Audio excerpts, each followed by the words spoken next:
Bienvenue sur Science Num, le podcast de Télécom Sud Paris qui donne la parole aux chercheurs dans le domaine du numérique. On vous raconte comment les ingénieurs travaillent avec des entreprises pour le plus grand bénéfice de l'innovation.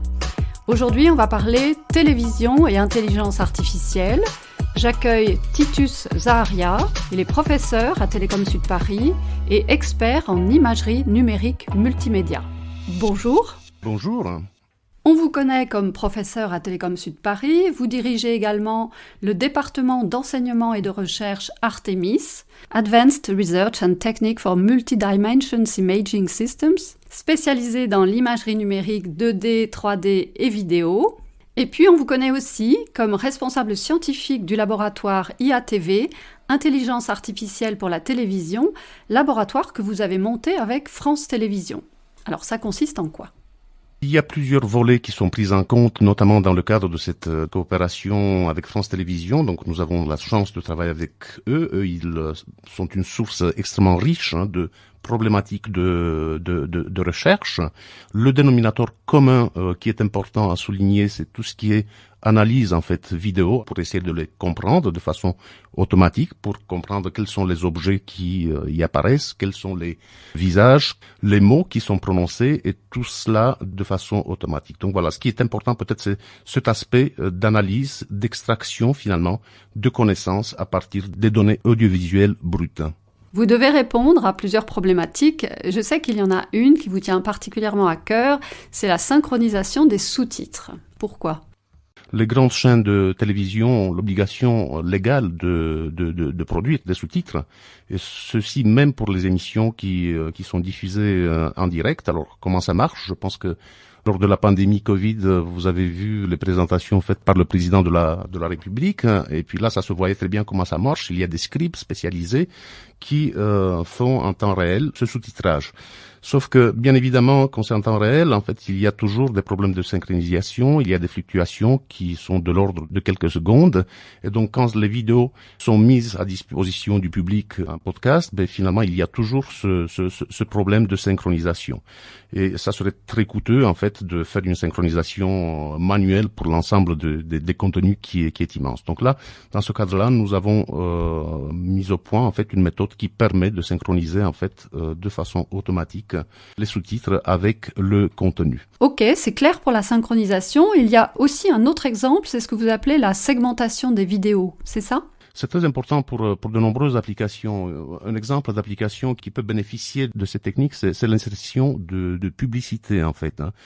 On se demande, on a de la publicité à insérer dans une vidéo, où est-ce qu'on peut l'insérer de façon à ce que ça coupe pas, par exemple, la bande sonore, de façon à ce que ça soit cohérent, que ça soit pas au milieu d'un plan, ça serait inacceptable, et puis, si possible, aussi en liaison avec le contenu même, et puis d'une manière qui peut avoir un impact aussi positif que possible sur les téléspectateurs. Il paraît que vous travaillez aussi sur les émotions. C'est une recherche, en fait, qui est un peu plus exploratoire. Donc les émotions, comment on peut le reconnaître ? En analysant finalement les expressions du visage, en analysant la voix, en combinant les deux pour comprendre quelle est l'émotion qui se dégage à partir d'une scène. Mais bon, il y a encore beaucoup de travail à faire dans ce domaine-là. Et avec France Télévisions, ça commence à ressembler à une longue histoire d'amour, non ? L'histoire n'a pas commencé avec IATV, elle a commencé il y a maintenant 8 ans avec différents projets collaboratifs, projets qui sont financés en fait par l'État. On a appris à se connaître, on a appris à travailler ensemble et au bout de ces projets, on s'est dit que finalement on a encore beaucoup de choses à faire ensemble et on a tenté de pérenniser cette collaboration à travers la création d'un laboratoire commun. Titus Zaharia, vous n'êtes pas le seul à travailler sur l'intelligence artificielle appliquée aux médias.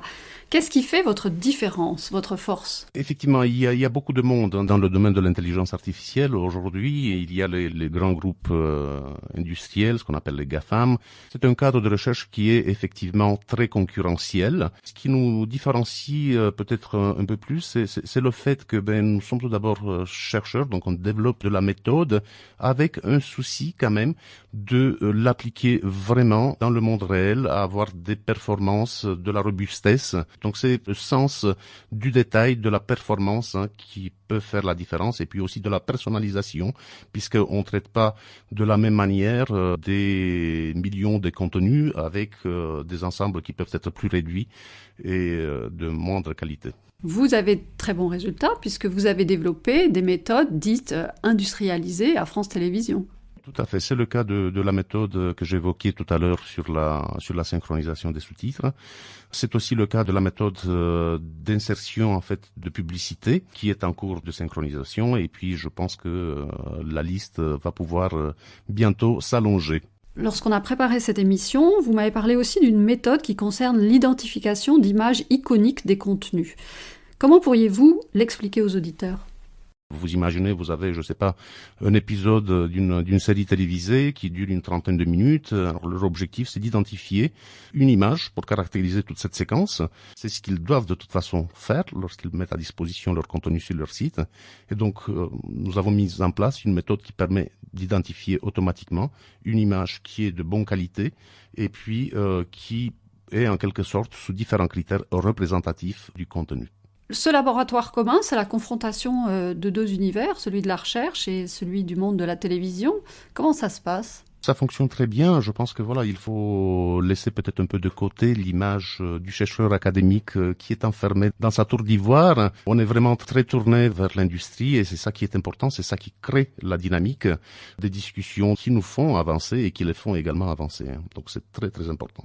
Et surtout, c'est constructif, parce que le bilan de ce partenariat est positif. C'est une très belle expérience intellectuelle, c'est simplement une aventure. Et puis, ce qui est intéressant aussi, c'est que les choses sont pas figées, on évolue de façon vraiment agile. Donc, ça veut dire aussi que les objectifs évoluent, ça veut dire aussi qu'on met en place des efforts un peu plus importants. Mais voilà, ça crée une très belle dynamique et c'est ça qui est important puisque c'est ça qui nous fait avancer. Et puis, leur richesse en termes de problématiques de recherche, de problèmes non résolus est très, très appréciable.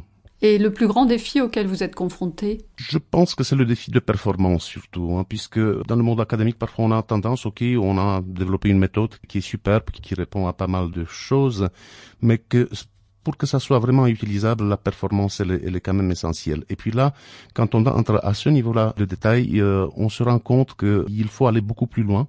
Il faut parfois repenser complètement, remettre à plat les méthodes pour pouvoir atteindre l'objectif qui est fixé. Par rapport à l'état des connaissances, l'état de l'art, comme on dit en sciences, où en êtes-vous ? Écoutez, je pense qu'on est pas mal pour pas mal de méthodes. Typiquement pour la partie segmentation, je pense qu'on est très très bon. Quand on parle de l'état de l'art dans le domaine de l'intelligence artificielle, il faut quand même rester un peu humble.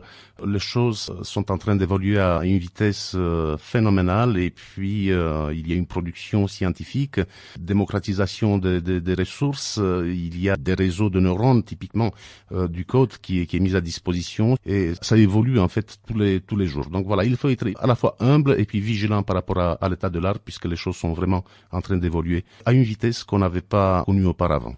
Ça va très vite et en même temps ça se démocratise.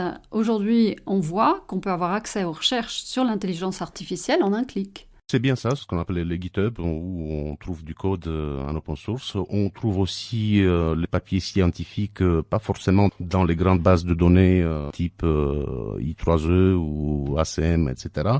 Mais il y a quelque chose qui s'appelle Archive, où les auteurs ils mettent en fait des préprints des articles qui seront ultérieurement publiés par les journaux. Donc on a vraiment très facilement accès à l'information. Tout le monde qui veut essayer peut essayer sans aucune difficulté aussi de se lancer un peu dans l'intelligence artificielle.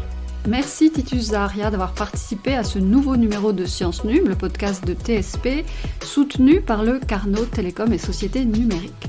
Je vous donne rendez-vous dans le prochain épisode avec Adrien Pagès, fondateur de Morpho, une start-up spécialisée dans la reforestation. À bientôt!